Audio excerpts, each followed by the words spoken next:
وَإِذْ قُلْنَا کله چې ویل مونږه للملائکة اسجدوا فرشتو ته چې سجده وکړئ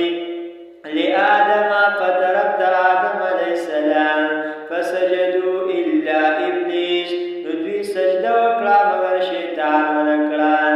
ابا واستكبر انکار وکړو ځان غټ وګاڼو وکانه من الکافرین او د کافرانو نه فیلن د الله کی وقلنا ویلمونگا یا آدم اسکن اے آدم علیہ السلام اسیگا انت تو وزوجک الجنتا ببستا فباقی وکلا منها خریتا سدوارد دینا رغدن فریمانا